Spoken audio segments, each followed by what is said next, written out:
Kitab Kejadian.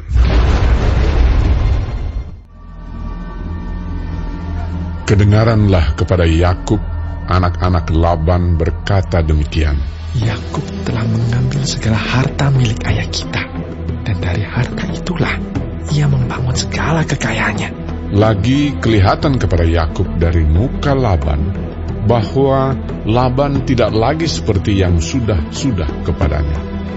Lalu berfirmanlah Tuhan kepada Yakub, pulanglah ke negeri nenek moyangmu dan kepada kaummu, dan aku akan menyertai engkau. Sesudah itu Yakub menyuruh memanggil Rahel dan Lea untuk datang ke padang, ke tempat kambing dombanya. Lalu ia berkata kepada mereka, telah kulihat dari muka ayahmu bahwa ia tidak lagi seperti yang sudah kepadaku, tetapi Allah ayahku menyertai aku. Juga kamu sendiri tahu bahwa aku telah bekerja sekuat-kuatku pada ayahmu, tetapi ayahmu telah berlaku curang kepadaku dan telah 10 kali mengubah upahku. Tetapi Allah tidak membiarkan dia berbuat jahat kepadaku. Apabila ia berkata, yang berbintik-bintiklah akan menjadi upahmu, maka segala kambing domba itu beroleh anak yang berbintik-bintik. Dan apabila ia berkata, yang bercoreng-corenglah akan menjadi upahmu, maka segala kambing domba itu beroleh anak yang bercoreng-coreng. Demikianlah Allah mengambil ternak ayahmu dan memberikannya kepadaku. Pada suatu kali, pada masa kambing domba itu suka berkelamin, maka aku bermimpi dan melihat bahwa jantan-jantan yang menjantani kambing domba itu bercoreng-coreng, berbintik-bintik dan berbelang-belang. Dan malaikat Allah berfirman kepadaku dalam mimpi itu, Yakub. Jawabku, ya Tuhan. Lalu ia berfirman, angkatlah mukamu dan lihatlah bahwa segala jantan yang menjantani kambing domba itu bercoreng-coreng, berbintik-bintik dan berbelang-belang. Sebab telah kulihat semua yang dilakukan oleh Laban itu kepadamu. Akulah Allah yang di Betel itu, di mana engkau mengurapi tugu dan di mana engkau bernasar kepadaku. Maka sekarang bersiaplah engkau, pergilah dari negeri ini dan pulanglah ke negeri sanak saudaramu. Lalu Rahel dan Lea menjawab Yakub, katanya, bukankah tidak ada lagi bagian atau warisan kami dalam rumah ayah kami? Benar. Bukankah kami ini dianggapnya sebagai orang asing karena ia telah menjual kami? Juga bagian kami telah dihabiskannya sama sekali. Tetapi segala kekayaan yang telah diambil Allah dari ayah kami adalah milik kami dan anak-anak kami. Maka sekarang perbuatlah segala yang difirmankan Allah kepadamu.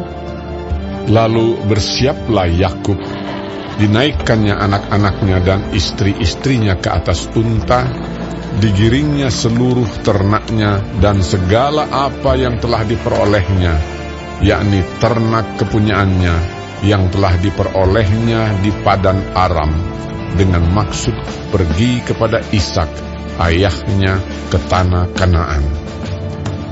Adapun Laban telah pergi menggunting bulu domba-dombanya. Ketika itulah Rahel mencuri terafim ayahnya. Dan Yakub mengakali Laban, orang Aram itu, dengan tidak memberitahukan kepadanya bahwa ia mau lari. Demikianlah ia lari dengan segala harta miliknya. Ia berangkat menyeberangi sungai Efrat dan berjalan menuju pegunungan Gilead. Ketika pada hari ketiga dikabarkan kepada Laban bahwa Yakub telah lari, dibawanyalah sanak saudaranya bersama-sama, dikejarnya Yakub 7 hari perjalanan jauhnya. Lalu ia dapat menyusulnya di pegunungan Gilead. Pada waktu malam, datanglah Allah dalam suatu mimpi kepada Laban, orang Aram itu, serta berfirman kepadanya, Jagalah baik-baik, supaya engkau jangan mengatai Yakub dengan sepatah kata pun. Ketika Laban sampai kepada Yakub, Yakub telah memasang kemahnya di pegunungan.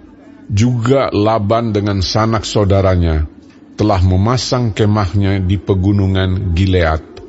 Berkatalah Laban kepada Yakub, Apakah yang kau perbuat ini? Maka engkau mengakali aku dan mengangkut anak-anakku perempuan sebagai orang tawanan. Mengapa engkau lari diam-diam dan mengakali aku? Mengapa engkau tidak memberitahu kepadaku, supaya aku mengantarkan engkau dengan sukacita dan nyanyian dengan rebana dan kecapi? Lagi pula engkau tidak memberikan aku kesempatan untuk mencium cucu-cucuku laki-laki dan anak-anakku perempuan. Memang bodoh perbuatanmu itu. Aku ini berkuasa untuk berbuat jahat kepadamu, tetapi Allah ayahmu telah berfirman kepadaku tadi malam, Jagalah baik-baik, jangan engkau mengatai Yakub dengan sepatah kata pun. Maka sekarang, kalau memang kau harus pergi semata-mata karena sangat rindu ke rumah ayahmu, mengapa engkau mencuri dewa-dewaku? Lalu Yakub menjawab Laban, Aku takut, karena pikirku, jangan-jangan kau merampas anak-anakmu itu daripada aku. Tetapi pada siapa engkau menemui dewa-dewamu itu, janganlah ia hidup lagi. Periksalah di depan saudara-saudara kita segala barang yang ada padaku, dan ambillah barangmu. sebab Yakub tidak tahu bahwa Rahel yang mencuri terafim itu. Lalu masuklah Laban ke dalam kemah Yakub dan ke dalam kemah Lea dan ke dalam kemah kedua budak perempuan itu, tetapi terafim itu tidak ditemuinya. Setelah keluar dari kemah Lea, ia masuk ke dalam kemah Rahel. Tetapi Rahel telah mengambil terafim itu dan memasukkannya ke dalam pelana untanya dan duduk di atasnya. Laban menggeledah seluruh kemah itu, tetapi terafim itu tidak ditemuinya. Lalu kata Rahel kepada ayahnya, Janganlah Bapa marah, karena aku tidak dapat bangun berdiri di depanmu, sebab aku sedang haid. Dan Laban mencari dengan teliti, tetapi ia tidak menemui terafim itu. Lalu hati Yakub panas, dan ia bertengkar dengan Laban. Ia berkata kepada Laban, Apakah kesalahanku? Apakah dosaku?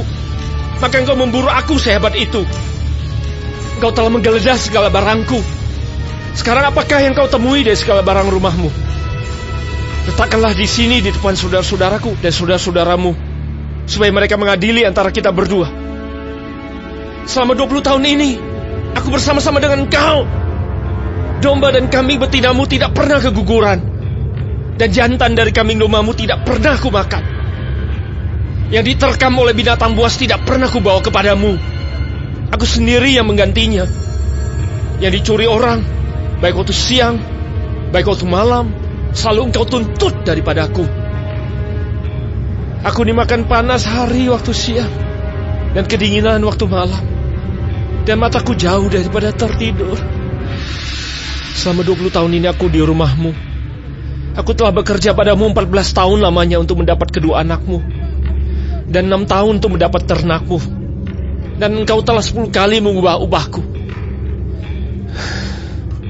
Seandainya Allah ayahku, Allah Abraham, dan yang disegani oleh Ishak tidak menyertai aku, tentulah engkau sekarang membiarkan aku pergi dengan tangan hampa.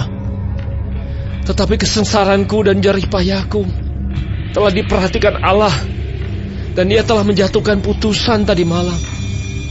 Lalu Laban menjawab Yakub, perempuan-perempuan ini anakmu, dan anak-anak lelaki ini cucuku, dan ternak ini ternakmu.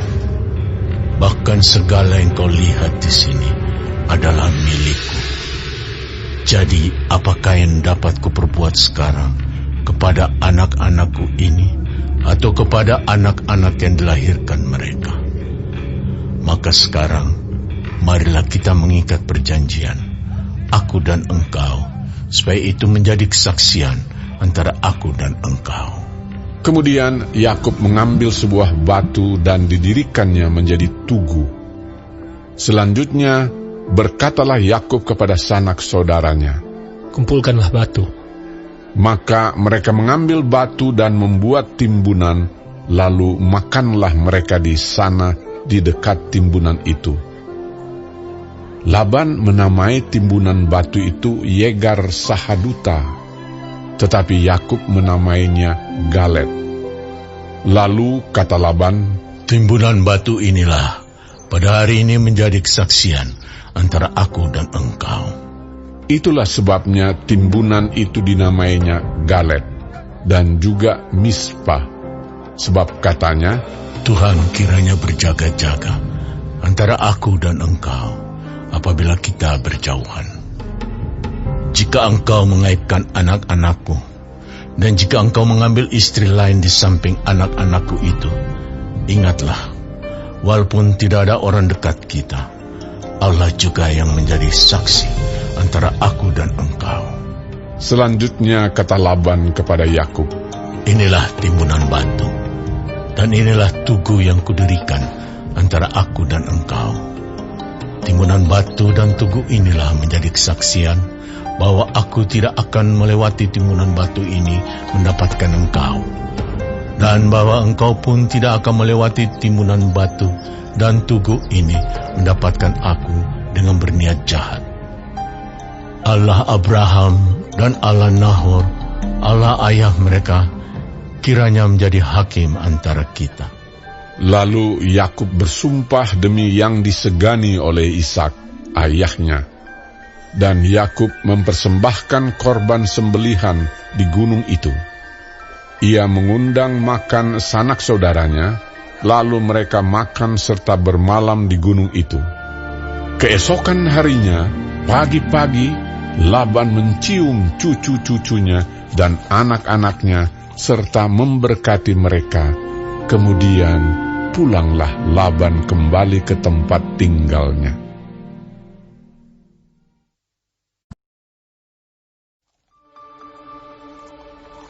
Yakub melanjutkan perjalanannya, lalu bertemulah malaikat-malaikat Allah dengan dia.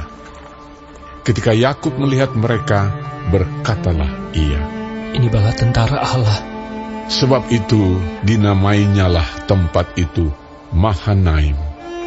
Sesudah itu Yakub menyuruh utusannya berjalan lebih dahulu mendapatkan Esau, kakaknya, ke tanah Seir, daerah Edom. Ia memerintahkan kepada mereka, beginilah kamu katakan kepada tuanku, kepada Esau, beginilah kata hambamu Yakub, aku telah tinggal pada Laban sebagai orang asing dan diam di situ selama ini. Aku telah mempunyai lembu sapi, keledai dan kambing domba, budak laki-laki dan perempuan, dan aku menyuruh memberitahukan hal ini kepada tuanku, supaya aku mendapat kasih. Kemudian pulanglah para utusan itu kepada Yakub dan berkata, kami telah sampai kepada firman kepadaku, pulanglah ke negerimu, serta kepada sanak saudaramu, dan aku akan berbuat baik kepadamu. Sekali-kali aku tidak layak untuk menerima segala kasih dan kesetiaan yang kau tunjukkan kepada hambamu ini.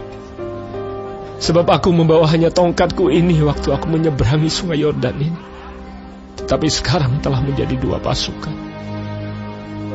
Lepaskanlah kiranya aku dari tangan kakakku, dari tangan Esau, sebab aku takut kepadanya. Jangan-jangan ia datang membunuh aku. juga ibu-ibu dengan anak-anaknya. Bukankah Engkau telah berfirman, tentu aku akan berbuat baik kepadamu dan menjadikan keturunanmu sebagai pasir di laut, yang karena banyaknya tidak dapat dihitung. Lalu bermalamlah ia di sana pada malam itu. Kemudian diambilnyalah dari apa yang ada padanya suatu persembahan untuk Esau kakaknya, yaitu 200 kambing betina dan 20 kambing jantan, 200 domba betina dan 20 domba jantan, 30 unta yang sedang menyusui beserta anak-anaknya, 40 lembu betina dan 10 lembu jantan, 20 keledai betina dan 10 keledai jantan.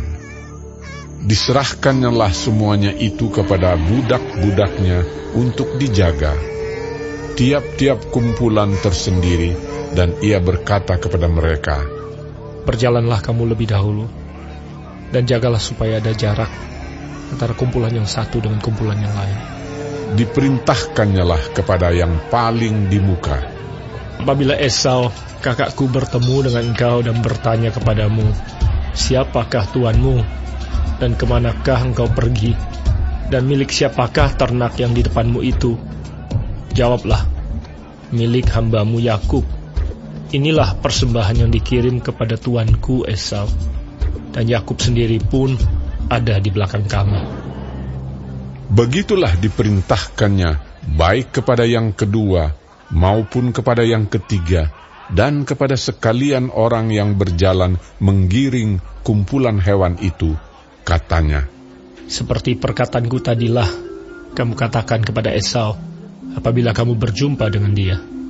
Dan kamu harus mengatakan juga, hambamu Yakub sendiri ada di belakang kami.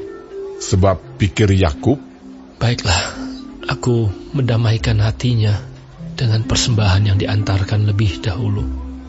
Kemudian barulah aku akan melihat mukanya. Mungkin ia akan menerima aku dengan baik. jadi persembahan itu diantarkan lebih dahulu, tetapi ia sendiri bermalam pada malam itu di tempat perkemahannya. Pada malam itu Yakub bangun dan ia membawa kedua istrinya, kedua budaknya perempuan dan ke-11 anaknya, dan menyeberang di tempat penyeberangan sungai Yabok. Sesudah ia menyeberangkan mereka, ia menyeberangkan juga segala miliknya.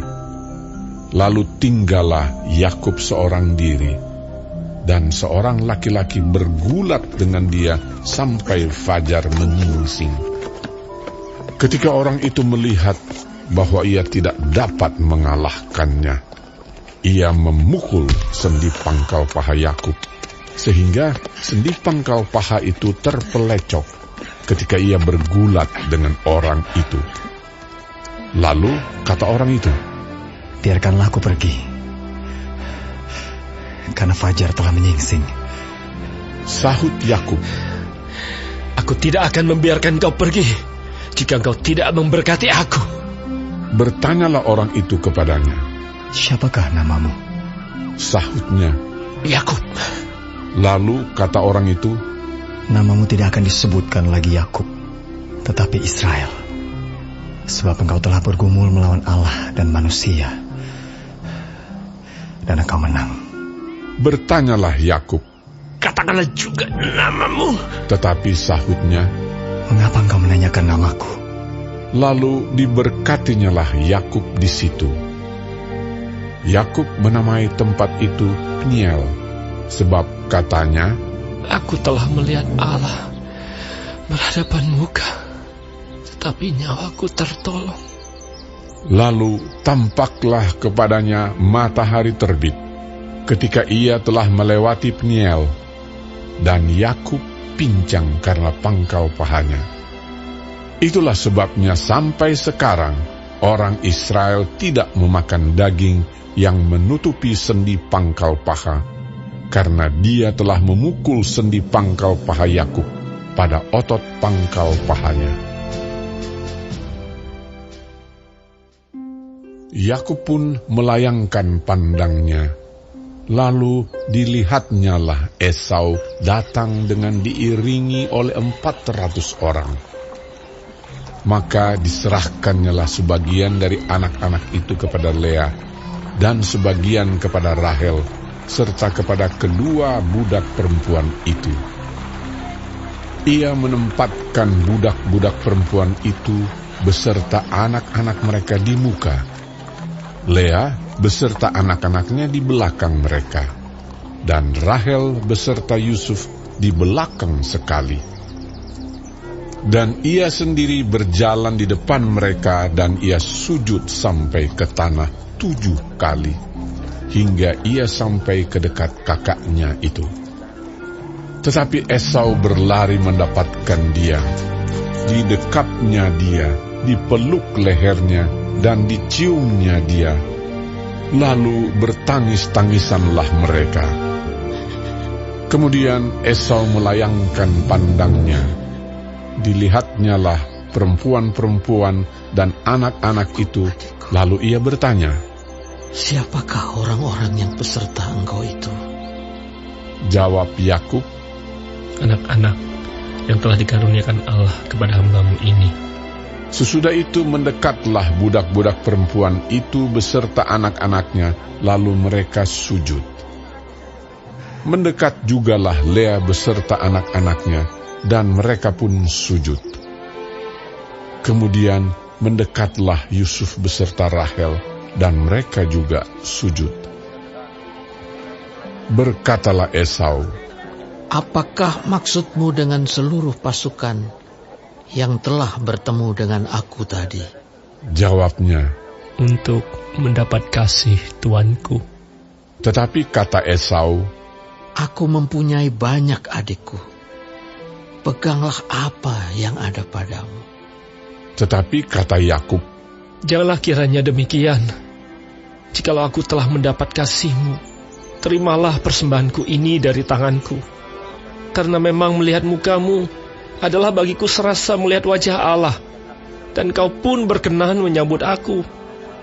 Terimalah kiranya pemberian tanda salamku ini yang telah kubawa kepadamu, sebab Allah telah memberi karunia kepadaku, dan aku pun mempunyai segala-galanya." Lalu dibujuk-bujuknyalah Esau sehingga diterimanya. Kata Esau, "Baiklah, kita berangkat berjalan terus. Aku akan menyertai engkau." Tetapi Yakub berkata kepadanya, "Tuanku maklum bahwa anak-anak ini masih kurang kuat, dan bahwa beserta aku ada kambing domba dan lembu sapi yang masih menyusui. Jika diburu-buru, 1 hari saja, maka seluruh kumpulan binatang itu akan mati.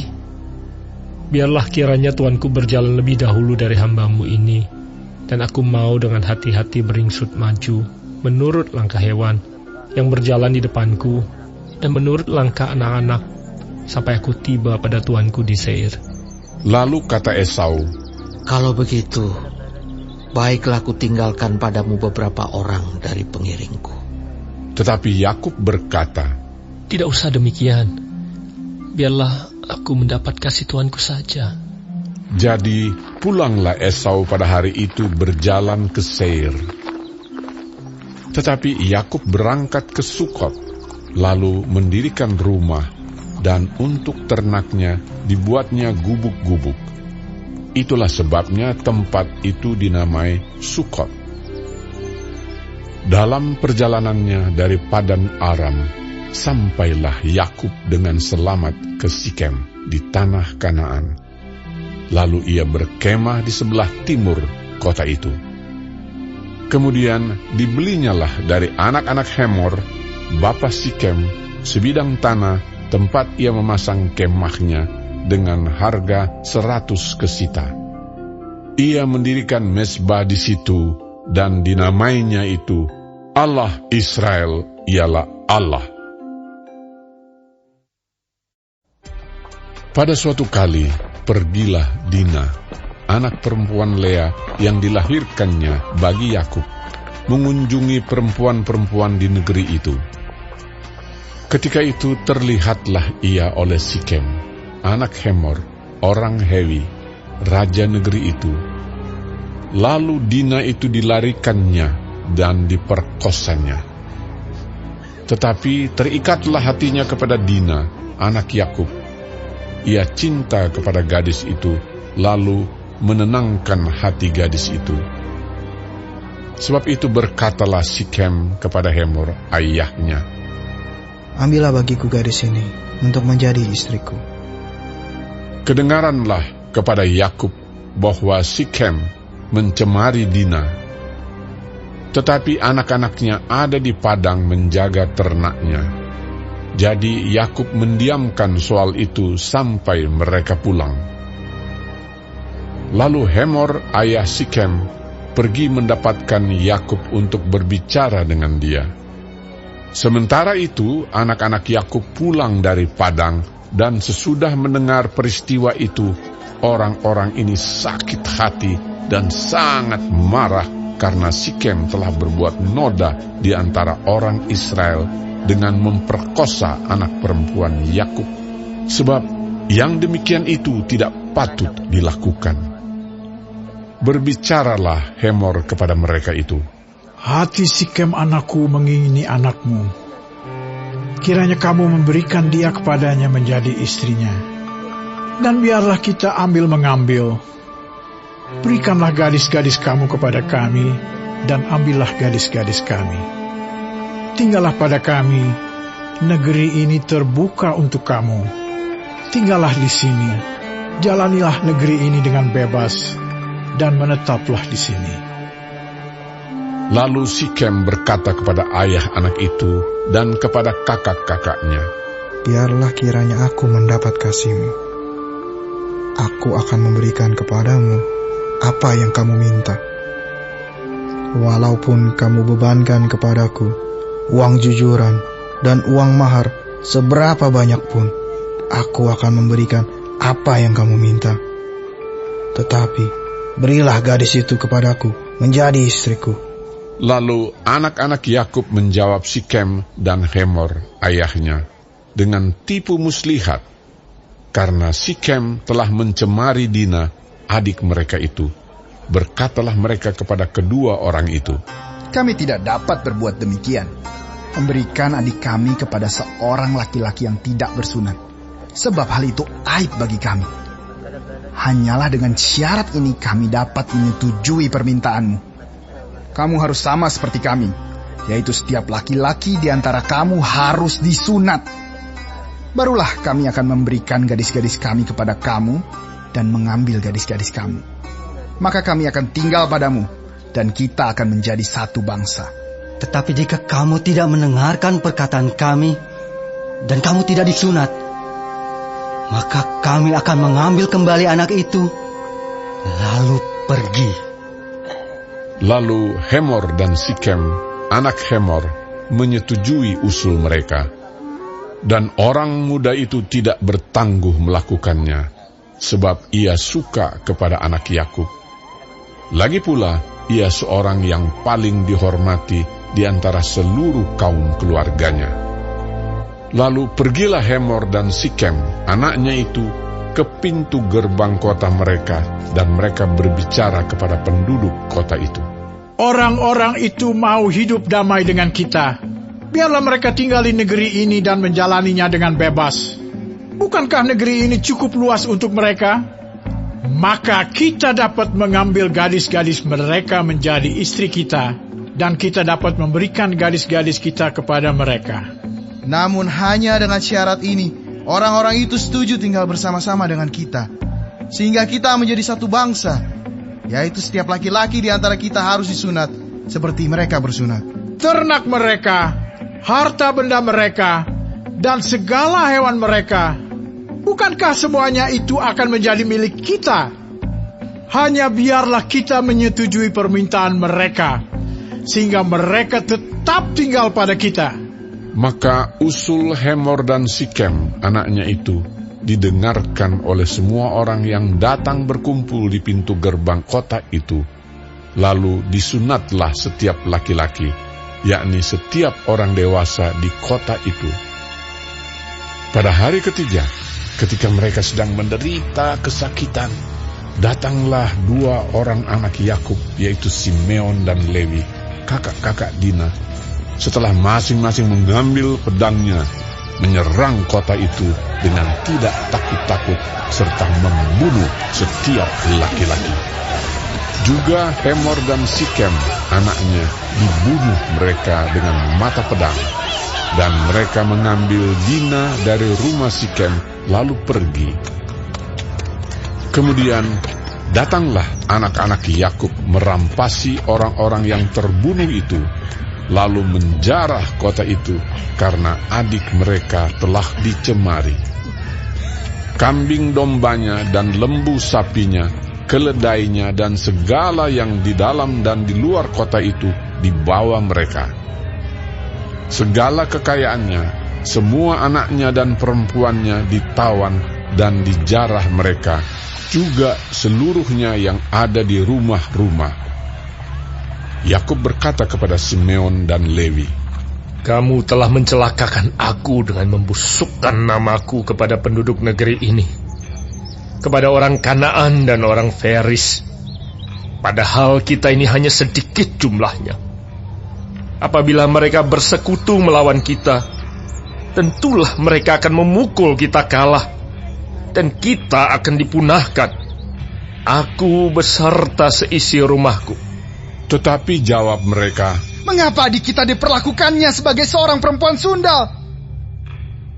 Allah berfirman kepada Yakub, "Bersiaplah, pergilah ke Betel, tinggallah di situ, dan buatlah di situ mezbah bagi Allah yang telah menampakkan diri kepadamu ketika engkau lari dari Esau kakakmu."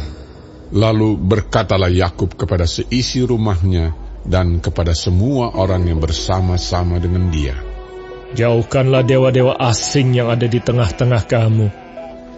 Tahirkanlah dirimu dan tukarlah pakaianmu. Marilah kita bersiap dan pergi ke Betel. Aku akan membuat mezbah di situ bagi Allah, yang telah menjawab aku pada masa kesesakanku, dan yang telah menyertai aku di jalan yang kutempuh." Mereka menyerahkan kepada Yakub segala dewa asing yang dipunyai mereka dan anting-anting yang ada pada telinga mereka. Lalu Yakub menanamnya di bawah pohon besar yang dekat Sikem. Sesudah itu berangkatlah mereka, dan kedahsyatan yang dari Allah meliputi kota-kota sekeliling mereka, sehingga anak-anak Yakub tidak dikejar. Lalu sampailah Yakub ke Luz yang di tanah Kanaan, yaitu Betel, ia dan semua orang yang bersama-sama dengan dia. Didirikannya lah mezbah di situ, dan dinamainyalah tempat itu El Betel, karena Allah telah menyatakan diri kepadanya di situ ketika ia lari terhadap kakaknya. Ketika Deborah, inang pengasuh Ribka, mati, dikuburkanlah ia di sebelah hilir Betel di bawah pohon besar, yang dinamai orang pohon besar penangisan. Setelah Yakub datang dari Padan Aram, maka Allah menampakkan diri pula kepadanya dan memberkati dia. Firman Allah kepadanya, "Namamu Yakub, dari sekarang namamu bukan lagi Yakub, melainkan Israel. Itulah yang akan menjadi namamu." Maka Allah menamai dia Israel. Lagi firman Allah kepadanya, "Akulah Allah yang Maha Kuasa. Beranak cuculah dan bertambah banyak. Satu bangsa, bahkan sekumpulan bangsa-bangsa, akan terjadi daripadamu, dan raja-raja akan berasal daripadamu.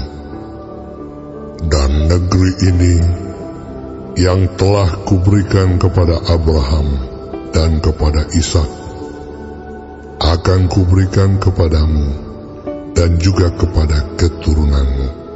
Lalu naiklah Allah meninggalkan Yakub dari tempat ia berfirman kepadanya. Kemudian Yakub mendirikan tugu di tempat itu, yakni tugu batu. Ia mempersembahkan korban curahan dan menuangkan minyak di atasnya.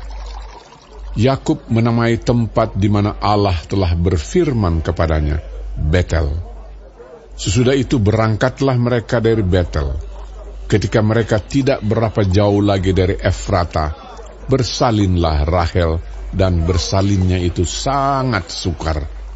Sedang ia sangat sukar bersalin, berkatalah bidan kepadanya, "Janganlah takut, sekali ini pun anak laki-laki yang kau dapat." Dan ketika ia hendak menghembuskan nafas, sebab ia mati kemudian, diberikannya nama Ben-Oni kepada anak itu. Tetapi ayahnya menamainya Benyamin. Demikianlah Rahel mati, lalu ia dikuburkan di sisi jalan ke Efrata, yaitu Bethlehem. Yakub mendirikan tugu di atas kuburnya. Itulah tugu kubur Rahel sampai sekarang. Sesudah itu berangkatlah Israel. Lalu ia memasang kemahnya di seberang Migdal Eder. Ketika Israel diam di negeri ini, terjadilah bahwa Ruben sampai tidur dengan Bilha, gundik ayahnya, dan kedengaranlah hal itu kepada Israel. Adapun anak-anak lelaki Yakub 12 orang jumlahnya. Anak-anak Lea ialah Ruben, anak sulung Yakub, kemudian Simeon, Lewi, Yehuda, Isakar, dan Zebulon. Anak-anak Rahel ialah Yusuf dan Benyamin. Dan anak-anak Bilha, budak perempuan Rahel, ialah Dan serta Naftali. Dan anak-anak Zilpa, budak perempuan Lea, ialah Gad dan Asher. Itulah anak-anak lelaki Yakub yang dilahirkan baginya di Padan Aram. Lalu sampailah Yakub kepada Ishak, ayahnya, di Mamre dekat Kiryat Arba. Itulah Hebron, tempat Abraham dan Ishak tinggal sebagai orang asing. Adapun umur Ishak 180 tahun. Lalu meninggallah Ishak. Ia mati dan dikumpulkan kepada kaum leluhurnya. Ia tua dan suntuk umur. Maka Esau dan Yakub anak-anaknya itu menguburkan dia.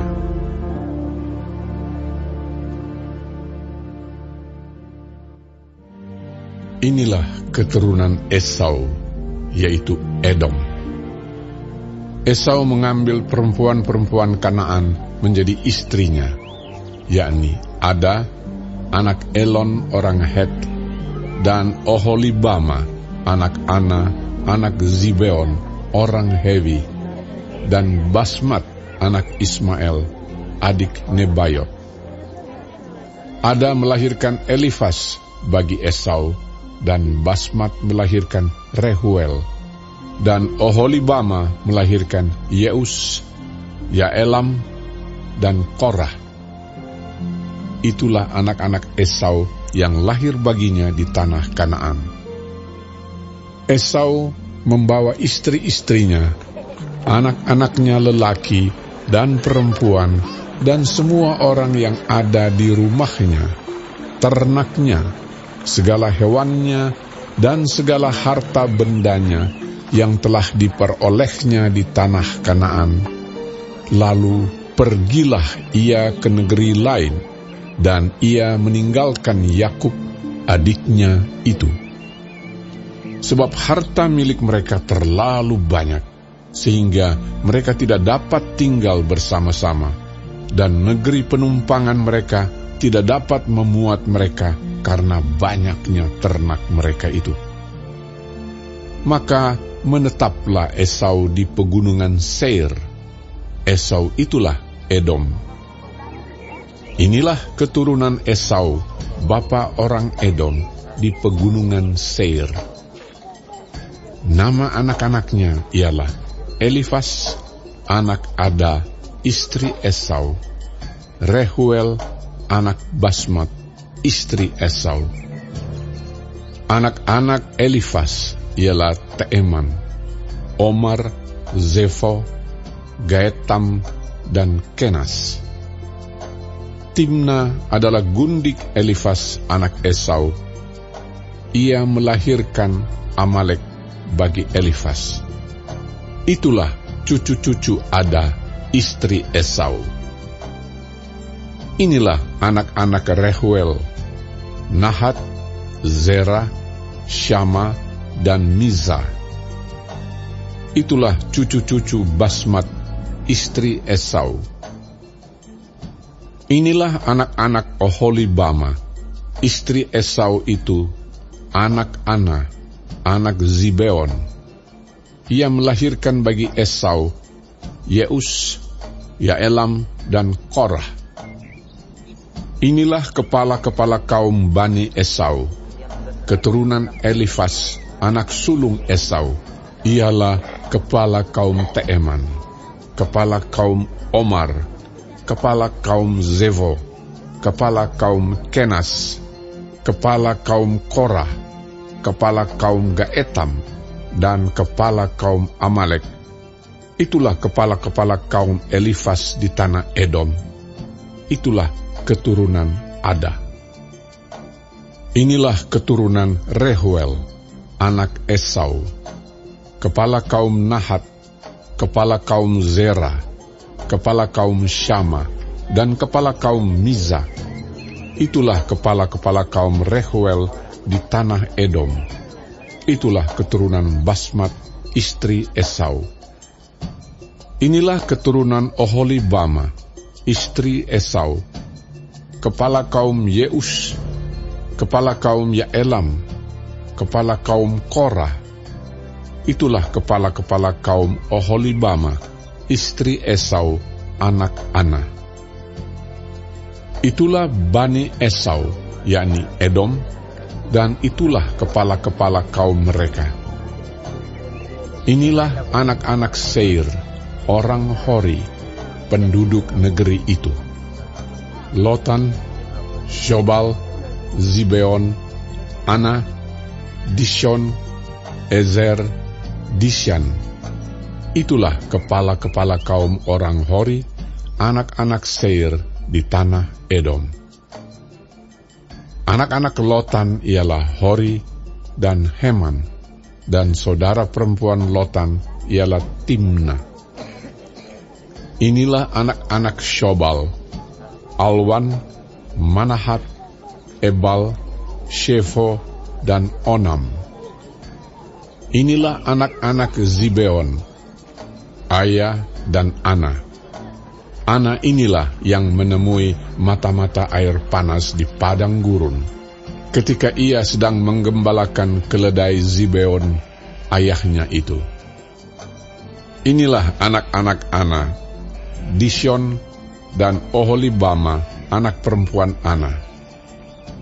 Inilah anak-anak Dishon, Hemdan, Eshiban, Yitran, dan Keran. Inilah anak-anak Ezer, Bilhan, Zaawan, dan Akan.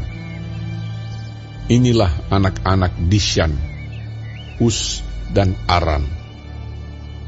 Itulah kepala-kepala kaum orang Hori, kepala kaum Lotan, kepala kaum Shobal, kepala kaum Zibeon, kepala kaum Ana, kepala kaum Dishon, kepala kaum Ezer, dan kepala kaum Dishan. Itulah kepala-kepala kaum orang Hori, kaum demi kaum di tanah Seir. Inilah raja-raja yang memerintah di tanah Edom, sebelum ada seorang raja memerintah atas orang Israel. Di Edom yang memerintah ialah Bela bin Beor, dan kotanya bernama Tinhaba. Setelah Bela mati, Yobab bin Zerah dari Bozra menjadi raja menggantikan dia.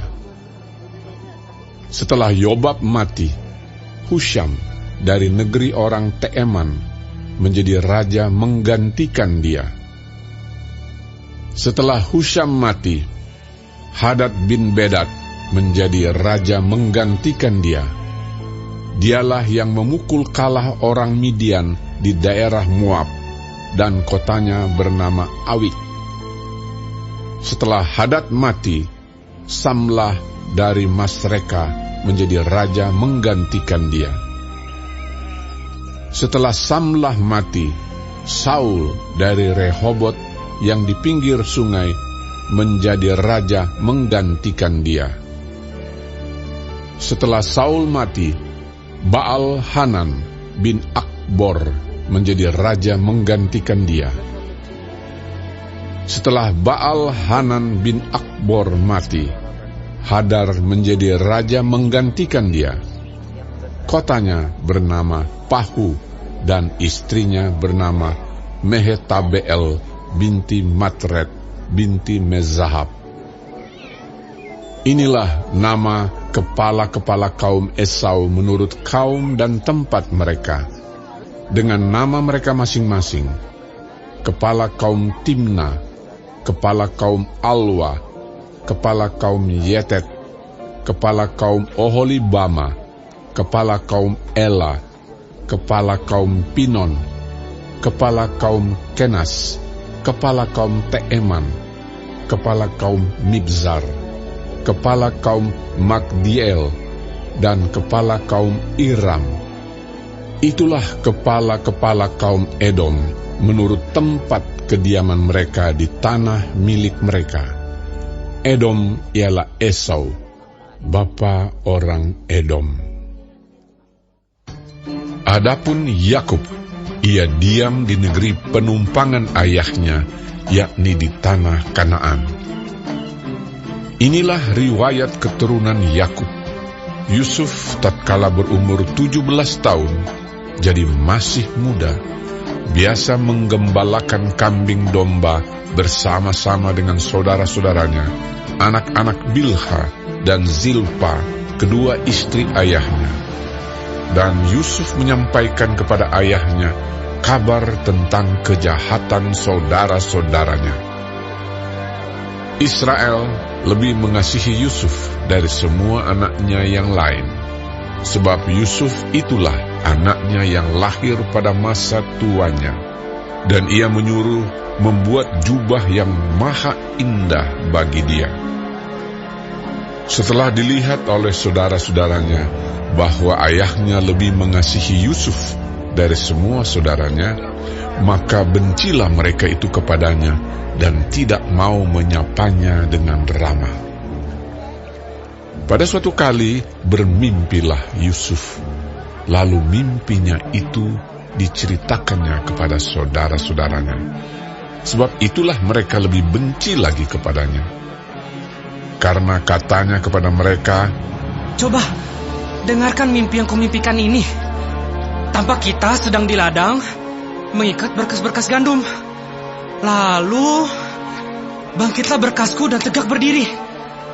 Kemudian datanglah berkas-berkas kamu sekalian, mengelilingi dan sujud menyembah kepada berkasku itu." Lalu saudara-saudaranya berkata kepadanya, "Apakah engkau ingin menjadi raja atas kami? Apakah engkau ingin berkuasa atas kami?" Jadi makin bencilah mereka kepadanya karena mimpinya dan karena perkataannya itu. Lalu ia memimpikan pula mimpi yang lain yang diceritakannya kepada saudara-saudaranya. Katanya, "Aku bermimpi pula. Tampak matahari, bulan, dan 11 bintang sujud menyembah kepadaku." Setelah hal ini diceritakannya kepada ayah dan saudara-saudaranya, maka ia ditegur oleh ayahnya. "Mimpi apa mimpimu itu? Masakan aku dan ibumu serta saudara-saudaramu sujud menyembah kepadamu sampai ke tanah?" Maka iri hatilah saudara-saudaranya kepadanya, tetapi ayahnya menyimpan hal itu dalam hatinya. Pada suatu kali pergilah saudara-saudaranya menggembalakan kambing domba ayahnya dekat Sikem. Lalu Israel berkata kepada Yusuf, "Bukankah saudara-saudaramu menggembalakan kambing domba dekat Sikem? Marilah engkau kusuruh kepada mereka." Sahut Yusuf, "Ya, Bapa." Kata Israel kepadanya, "Pergilah engkau melihat apakah baik keadaan saudara-saudaramu dan keadaan kambing domba, dan bawalah kabar tentang itu kepadaku." Lalu Yakub menyuruh dia dari lembah Hebron, dan Yusuf pun sampailah ke Sikem. Ketika Yusuf berjalan ke sana kemari di padang, bertemulah ia dengan seorang laki-laki yang bertanya kepadanya, "Apakah yang kau cari?" Sahutnya, "Aku mencari saudara-saudaraku. Tolonglah katakan kepadaku, di mana mereka menggembalakan kambing domba." Lalu kata orang itu, "Mereka telah berangkat dari sini. Sebab telah kudengar mereka berkata, marilah kita pergi ke Dotan." Maka Yusuf menyusul saudara-saudaranya itu, dan didapatinyalah mereka di Dotan. Dari jauh ia telah kelihatan kepada mereka. Tetapi sebelum ia dekat pada mereka, mereka telah bermufakat mencari daya upaya untuk membunuhnya. Kata mereka seorang kepada yang lain, "Lihat, tukang mimpi kita itu datang. Sekarang, marilah kita bunuh dia dan kita lemparkan ke dalam salah satu sumur ini. Lalu kita katakan, seekor binatang buas telah menerkamnya. Dan kita akan lihat nanti bagaimana jadinya mimpinya itu." Ketika Ruben mendengar hal ini, ia ingin melepaskan Yusuf dari tangan mereka. Sebab itu katanya, "Janganlah kita bunuh dia." Lagi kata Ruben kepada mereka, "Janganlah tumpahkan darah. Lemparkanlah dia ke dalam sumur yang ada di padang gurun ini. Tetapi janganlah apa-apakan dia." Maksudnya hendak melepaskan Yusuf dari tangan mereka dan membawanya kembali kepada ayahnya. Baru saja Yusuf sampai kepada saudara-saudaranya, mereka pun menanggalkan jubah Yusuf, jubah maha indah yang dipakainya itu. Dan mereka membawa dia dan melemparkan dia ke dalam sumur. Sumur itu kosong, tidak berair. Kemudian duduklah mereka untuk makan. Ketika mereka mengangkat muka, kelihatanlah kepada mereka suatu kafilah orang Ismail datang dari Gilead dengan untanya yang membawa damar, balsam, dan damar ladang dalam perjalanannya mengangkut barang-barang itu ke Mesir. Lalu kata Yehuda kepada saudara-saudaranya itu, "Apakah untungnya kalau kita membunuh adik kita itu dan menyembunyikan darahnya? Marilah kita jual dia kepada orang Ismail ini. Tetapi janganlah kita apa-apakan dia, karena ia saudara kita, darah daging kita." Dan saudara-saudaranya mendengarkan perkataannya itu. Ketika ada saudagar-saudagar Midian lewat, Yusuf diangkat ke atas dari dalam sumur itu, kemudian dijual kepada orang Ismail itu dengan harga 20 shikal perak. Lalu Yusuf dibawa mereka ke Mesir. Ketika Ruben kembali ke sumur itu, ternyata Yusuf tidak ada lagi di dalamnya. Lalu dikoyakkannya lah bajunya, dan kembalilah ia kepada saudara-saudaranya. Katanya, "Anak itu tidak ada lagi. Kemanakah aku ini?" Kemudian mereka mengambil jubah Yusuf dan menyembelih seekor kambing, lalu mencelupkan jubah itu ke dalam darahnya. Jubah maha indah itu mereka suruh antarkan kepada ayah mereka dengan pesan, "Ini kami dapati. Silakanlah Bapak periksa. Apakah jubah ini milik anak Bapak atau tidak?" Ketika Yakub memeriksa jubah itu, ia berkata, "Ini jubah anakku. Binatang buas telah memakannya.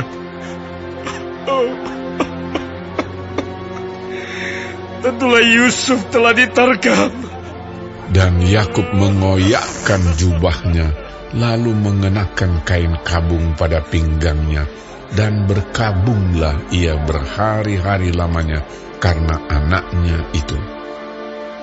Sekalian anaknya laki-laki dan perempuan berusaha menghiburkan dia, tetapi ia menolak dihiburkan, serta katanya, "Tidak, aku akan berkabung sampai aku turun mendapatkan anakku ke dalam dunia orang mati." Demikianlah Yusuf ditangisi oleh ayahnya. Adapun Yusuf, ia dijual oleh orang Midian itu ke Mesir kepada Potifar, seorang pegawai istana Fir'aun, kepala pengawal raja. Pada waktu itu, Yehuda meninggalkan saudara-saudaranya dan menumpang pada seorang Adulam yang namanya Hira. Di situ Yehuda melihat anak perempuan seorang Kanaan. Nama orang itu ialah Shua. Lalu Yehuda kawin dengan perempuan itu dan menghampirinya. Perempuan itu mengandung, lalu melahirkan seorang anak laki-laki dan menamai anak itu Er. Sesudah itu perempuan itu mengandung lagi, lalu melahirkan seorang anak laki-laki dan menamai anak itu Onan. Kemudian perempuan itu melahirkan seorang anak laki-laki sekali lagi dan menamai anak itu Shelah. Yehuda sedang berada di Kezib ketika anak itu dilahirkan. Sesudah itu Yehuda mengambil bagi Er, anak sulungnya, seorang istri yang bernama Tamar. Tetapi Er, anak sulung Yehuda itu adalah jahat di mata Tuhan. Maka Tuhan membunuh dia.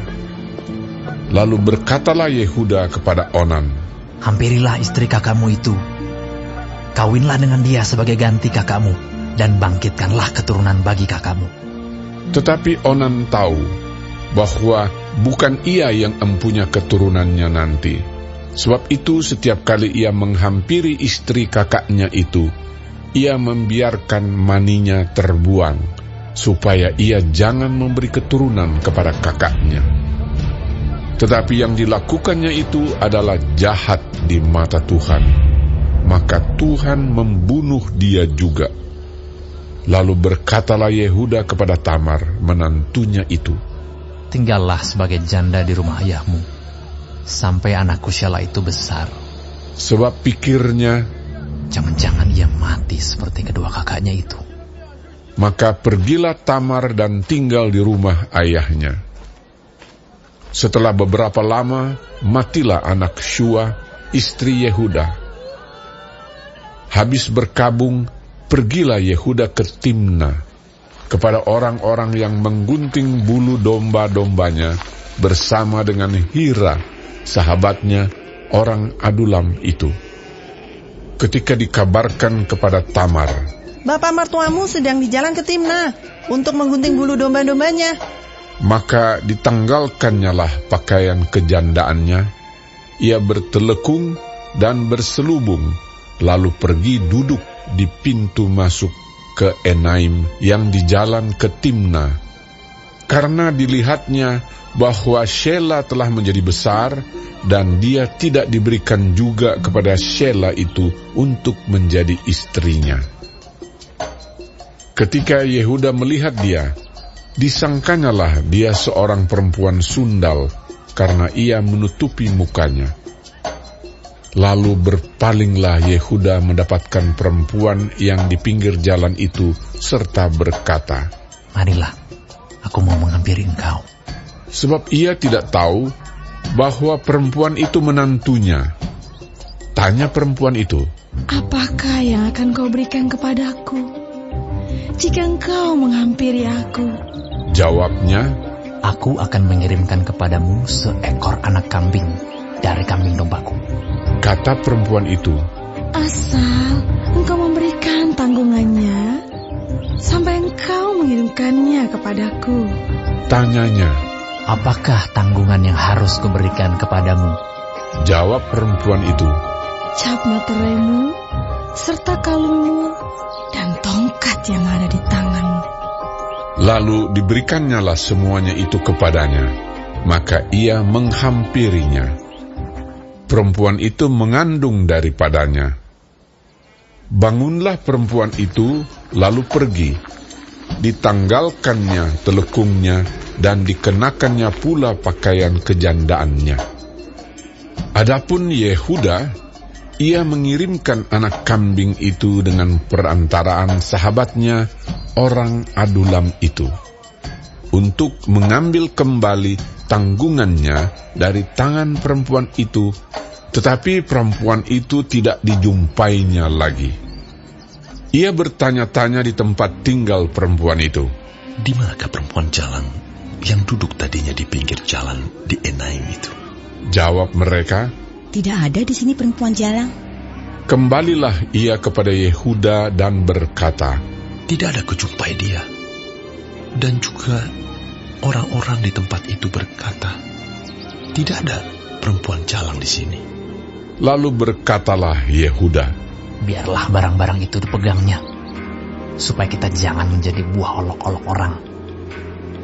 Sungguhlah anak kambing itu telah kukirimkan, tetapi engkau tidak menjumpai perempuan itu." Sesudah kira-kira 3 bulan dikabarkanlah kepada Yehuda, "Tamar menantumu bersundal, bahkan telah mengandung dari persundalannya itu." Lalu kata Yehuda, "Bawalah perempuan itu, supaya dibakar."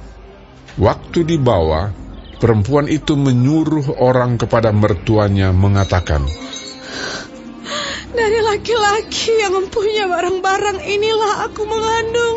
Juga dikatakannya, "Periksalah, siapa yang mempunyai cap materai serta kalung dan tongkat ini?" Yehuda memeriksa barang-barang itu, lalu berkata, "Bukan aku, tetapi perempuan itulah yang benar, karena memang aku tidak memberikan dia kepada Shelah, anakku." Dan ia tidak bersetubuh lagi dengan perempuan itu. Pada waktu perempuan itu hendak bersalin, nyatalah ada anak kembar dalam kandungannya.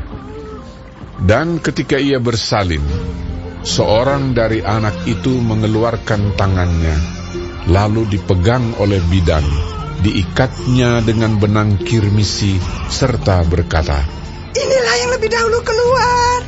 Ketika anak itu menarik tangannya kembali, keluarlah saudaranya laki-laki, dan bidan itu berkata, "Alangkah kuatnya engkau menembus keluar." Maka anak itu dinamai Peres. Sesudah itu, keluarlah saudaranya laki-laki yang tangannya telah berikat benang kirmisi itu. Lalu kepadanya diberi nama Zerah.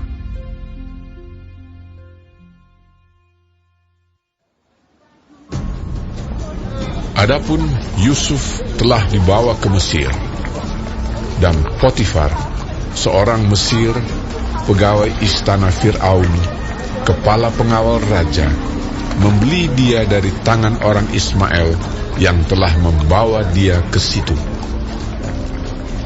Tetapi Tuhan menyertai Yusuf, sehingga ia menjadi seorang yang selalu berhasil dalam pekerjaannya.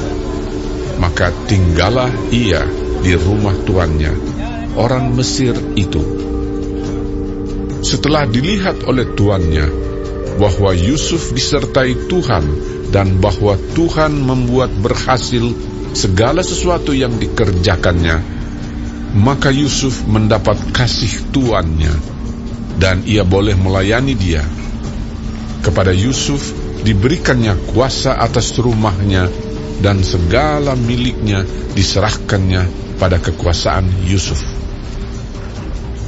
Sejak ia memberikan kuasa dalam rumahnya dan atas segala miliknya kepada Yusuf, Tuhan memberkati rumah orang Mesir itu karena Yusuf, sehingga berkat Tuhan ada atas segala miliknya, baik yang di rumah maupun yang di ladang. Segala miliknya diserahkannya pada kekuasaan Yusuf, dan dengan bantuan Yusuf, ia tidak usah lagi mengatur apa-apapun selain dari makanannya sendiri. Adapun Yusuf itu manis sikapnya dan elok parasnya. Selang beberapa waktu, istri tuannya memandang Yusuf dengan berahi, lalu katanya, "Marilah tidur dengan aku." Tetapi Yusuf menolak dan berkata kepada istri tuannya itu, "Dengan bantuanku, tuanku itu tidak lagi mengatur apa yang ada di rumah ini. Dan ia telah menyerahkan segala miliknya pada kekuasaanku. Bahkan di rumah ini, ia tidak lebih besar kuasanya daripadaku. Dan tiada yang tidak diserahkannya kepadaku selain daripada engkau. Sebab engkau istrinya. Bagaimana mungkin aku melakukan kejahatan yang besar ini dan berbuat dosa terhadap Allah?" Walaupun dari hari ke hari perempuan itu membujuk Yusuf, Yusuf tidak mendengarkan bujukannya itu untuk tidur di sisinya dan bersetubuh dengan dia. Pada suatu hari, masuklah Yusuf ke dalam rumah untuk melakukan pekerjaannya. Sedang dari seisi rumah itu, seorang pun tidak ada di rumah. Lalu perempuan itu memegang baju Yusuf sambil berkata, "Marilah tidur dengan aku." Tetapi Yusuf meninggalkan bajunya di tangan perempuan itu dan lari keluar. Ketika dilihat perempuan itu bahwa Yusuf meninggalkan bajunya dalam tangannya dan telah lari keluar, dipanggilnyalah seisi rumah itu, lalu katanya kepada mereka, "Lihat, dibawanya kemari seorang Ibrani, supaya orang ini dapat mempermainkan kita. Orang ini mendekati aku untuk tidur dengan aku. Tetapi aku berteriak-teriak dengan suara keras. Dan ketika didengarnya bahwa aku berteriak sekeras-kerasnya, ditinggalkannya lah bajunya padaku. Lalu ia lari keluar." Juga ditaruhnya baju Yusuf itu di sisinya sampai tuan rumah pulang. Perkataan itu jugalah yang diceritakan perempuan itu kepada Potifar. Katanya, "Hamba orang Ibrani yang kau bawa kemari itu datang kepadaku untuk mempermainkan aku.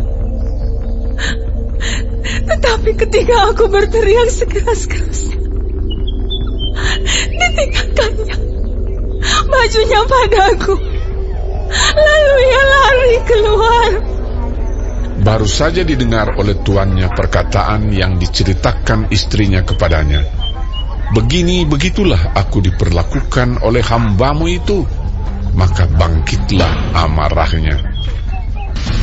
Lalu Yusuf ditangkap oleh tuannya dan dimasukkan ke dalam penjara, tempat tahanan-tahanan raja dikurung. Demikianlah Yusuf dipenjarakan di sana. Tetapi Tuhan menyertai Yusuf dan melimpahkan kasih setianya kepadanya, dan membuat Yusuf kesayangan bagi kepala penjara itu. Sebab itu kepala penjara mempercayakan semua tahanan dalam penjara itu kepada Yusuf, dan segala pekerjaan yang harus dilakukan di situ dialah yang mengurusnya. Dan kepala penjara tidak mencampuri segala yang dipercayakannya kepada Yusuf, karena Tuhan menyertai dia, dan apa yang dikerjakannya dibuat Tuhan berhasil.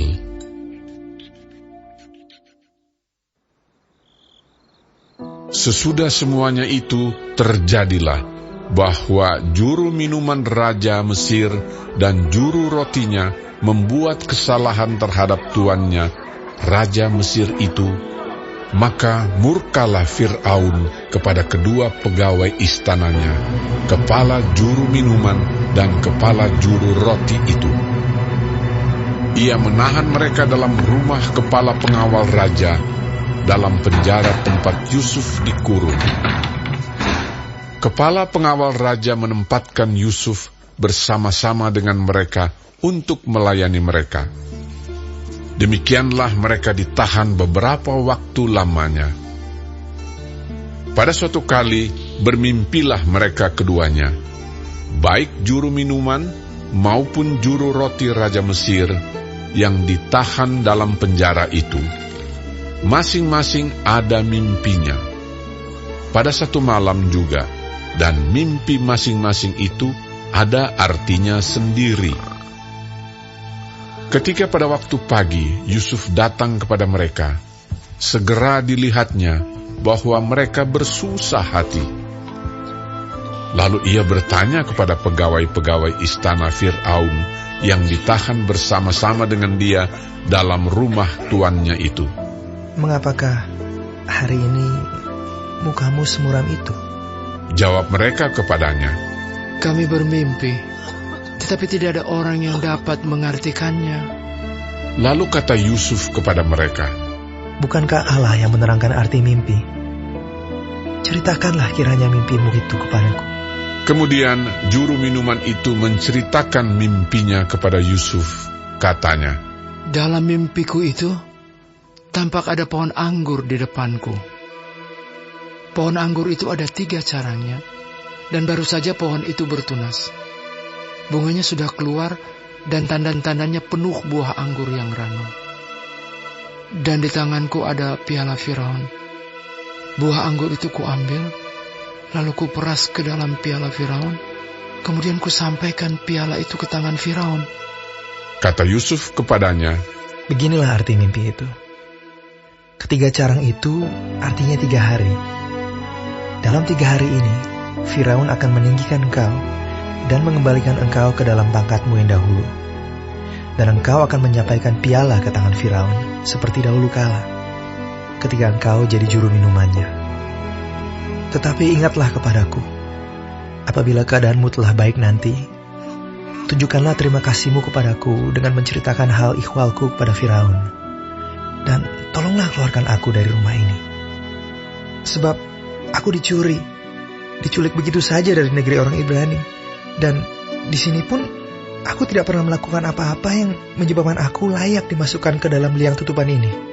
Setelah dilihat oleh kepala juru roti betapa baik arti mimpi itu, berkatalah ia kepadanya, "Aku pun bermimpi juga. Tampak aku menjunjung 3 bakul berisi penganan. Dalam bakul atas ada berbagai-bagai makanan untuk Fir'aun, buatan juru roti. Tetapi burung-burung memakannya dari dalam bakul yang di atas kepalaku." Yusuf menjawab, "Beginilah arti mimpi itu. Ketiga bakul itu artinya 3 hari. Dalam 3 hari ini, Firaun akan meninggikan kau tinggi ke atas dan menggantung kau pada sebuah tiang. Dan burung-burung akan memakan dagingmu dari tubuhmu." Dan terjadilah pada hari ketiga, hari kelahiran Fir'aun, maka Fir'aun mengadakan perjamuan untuk semua pegawainya. Ia meninggikan kepala juru minuman dan kepala juru roti itu di tengah-tengah para pegawainya. Kepala juru minuman itu dikembalikannya ke dalam jabatannya, sehingga ia menyampaikan pula piala ke tangan Fir'aun. Tetapi kepala juru roti itu digantungnya, seperti yang ditakdirkan Yusuf kepada mereka. Tetapi Yusuf tidaklah diingat oleh kepala juru minuman itu, melainkan dilupakannya.